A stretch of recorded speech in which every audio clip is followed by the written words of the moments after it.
రాష్ట్ర deputy CM Pawan Kalyan ఆధ్వర్యంలో పిఠాపురంలో జరిగిన జనసేన పార్టీ 12వ ఆవిర్భావ సభ అశేష జన సైనికులు ప్రజావాహిని నడుమ అత్యంత ఘనంగా ఉత్సవం తరహాలో జరిగిందని, దేశ విదేశాల నుంచే కాక పిఠాపురం, కాకినాడ ప్రాంతాలు జనసేన సైనికులతో నిండిందని, పవన్ కళ్యాణ్ సరికొత్త తరహాలో పార్టీని జన సైనికులను ఉద్దేశించి అద్భుతమని ఉమ్మడి చిత్తూరు జిల్లా జనసేన పార్టీ ఉపాధ్యక్షులు బత్తిన మధుబాబు తెలిపారు. ఆదివారం ఆయన నివాసంలో ఏర్పాటు చేసిన మీడియా సమావేశంలో మాట్లాడుతూ, జనసేన పార్టీ 12వ ఆవిర్భావ సభలో పవన్ కళ్యాణ్ జయకేతనంగా నామకరణం చేయడం హర్షణీయమని అన్నారు. దేశభక్తిని గురించి ప్రస్తావిస్తూ పలు అంశాలు యువత మెచ్చుకునేలా ఉన్నాయని అన్నారు. రాష్ట్రం నుంచి 100 మంది దేశభక్తి గల యువ నాయకులను రాజకీయాలకు పంపుతామని చెప్పడం తనకెంతో నచ్చిందని ఆయన తెలిపారు. జరిగింది ఎందుకంటే 11 ఆవిర్భావ సభలు ఎలా జరిగాయో మేము కళ్ళారా చూసాం. పవన్ కళ్యాణ్ గారు చాలా కష్టాలతో, అవమానాలతో, చాలా బాధలు పడుతూ ఆయన సొంత డబ్బుతో 11 ఆవిర్భావ సభలు జరిపారు.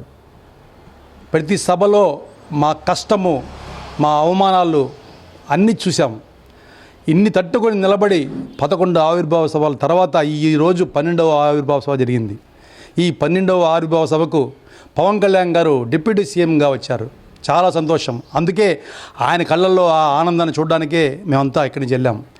అక్కడికి వెళ్ళిన తర్వాత దీనికి జయకేతనం అనే పేరు పెట్టారు. జయకేతనం తగ్గట్టే చాలా విజయంగా, చాలా అద్భుతంగా జరిగింది. పిఠాపురం మొత్తం నిండిపోయింది. మాకు చాలా ఆనందం వేసింది. చాలా బాగా ఆయన స్పీచ్, ఆయన చెప్పిన విధానం మాకు చాలా నచ్చింది. అన్నిటికంటే నాకు నచ్చిన దాంట్లో, ఆ మీటింగ్లో నాకు నచ్చిన విషయం ఏంటంటే, పవన్ కళ్యాణ్ గారు ఒక మాట అన్నారు. దేశభక్తి గురించి ఒక మాట చెప్పారు. ప్రతి మనిషికి దేశభక్తి ఉండాలా. దేశభక్తి కోసం ఆయన ఒక మాట చెప్పాడు. 100 మంది నాయకుల్ని మన ఆంధ్రప్రదేశ్ నుంచి రెడీ చేసి కేంద్రానికి పంపిస్తానని చెప్పిన మాట నాకు చాలా బాగా నచ్చింది. నేను ఈ రోజు నుంచి పవన్ కళ్యాణ్ గారికి మాటిస్తున్నాను, జనసేనకు మాటిస్తున్నాను.